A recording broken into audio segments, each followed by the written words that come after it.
ஓம் நம சிவாய. ஆடி அமாவாசை. ஆடி அமாவாசை பூஜை சிறப்பாக நடைபெற இருக்கிறது.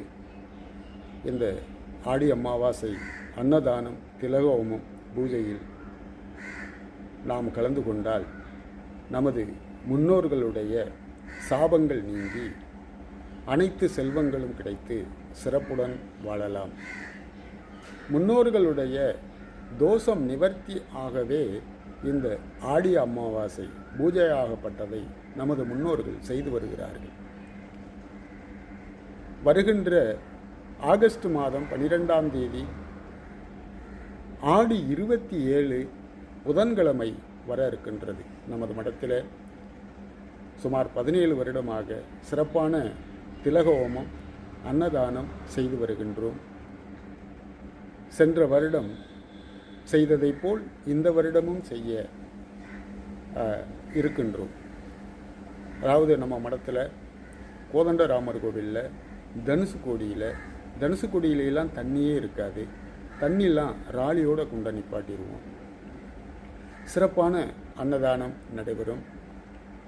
கயாயாம் 7 லட்சம் வாரணாசியம் திவிலட்சம் பிரயாகே 7 லட்சந்து ஸ்ரீ சேது பந்தன கிராச மாத்திரதா. அகத்தியர் பெருமான் சொல்கிறார், இங்கே ராமேஸ்வர சேது பந்தன பூமியிலே ஒருவருக்கு அன்னமிட்டால் காசியிலே 1 லட்சம் பேருக்கு அன்னமிட்டதுக்கு சமம், வாரணாசியிலே 3 லட்சம் பேருக்கு அன்னமிட்டதுக்கு சமம், பிரயாகியிலே 6 லட்சம் பேருக்கு அன்னமிட்டதுக்கு சமம். என்னுடைய குருநாதர் ஜம்மு காஷ்மீரில் நாராயணகிரிஜி இருக்காங்க. அவர்கள் எனக்கு அளித்த கட்டளை அன்னதானம் செய் என்பதை. அதை நாம் சிறப்பாக செய்து வருகின்றோம். இங்கே வந்து சிறப்பான திலகோமம் அன்னதானம் நடைபெறும். பூஜையில் கலந்து கொண்ட அனைவரும் சிறப்பாக இருக்காங்க, ஆனந்தமாக இருக்காங்க. இந்த வீடியோ உங்கள் குடும்பத்தின் சார்பாகவும் கலந்து கொண்டு நீங்களும் இந்த வையகத்தில் சிறப்புட வாழ வேண்டும் என்பதற்காக இந்த வீடியோவை அனுப்பியிருக்கின்றோம். நமது உறவுகள் நிறையா பேர் உதவி செய்வாங்க அன்னதானத்திற்கு.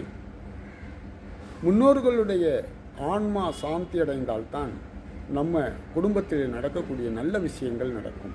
தொழில் வளம் பெருகும். நாம் சென்ற இடமெல்லாம் சிறப்படைவோம். தொழில் வெற்றியாகும். நம்ம பிள்ளைக்கு மிக விரைவிலே திருமணம் நடைபெறும். நமது பிள்ளைக்கு மிக விரைவிலே குழந்தை பாக்கியம் கிடைக்கும். நம்ம செய்யக்கூடிய தொழில் முகமலர்ச்சியோடு இருக்கும். உடல் நல்லா இருக்கும். நோய் அகலும். நிறைய விஷயங்கள் நடைபெற, நம்மளுடைய வாழ்வாதாரம் சிறப்படைய முன்னோர்களுடைய ஆசீர்வாதம் மட்டும்தான் முதலில்.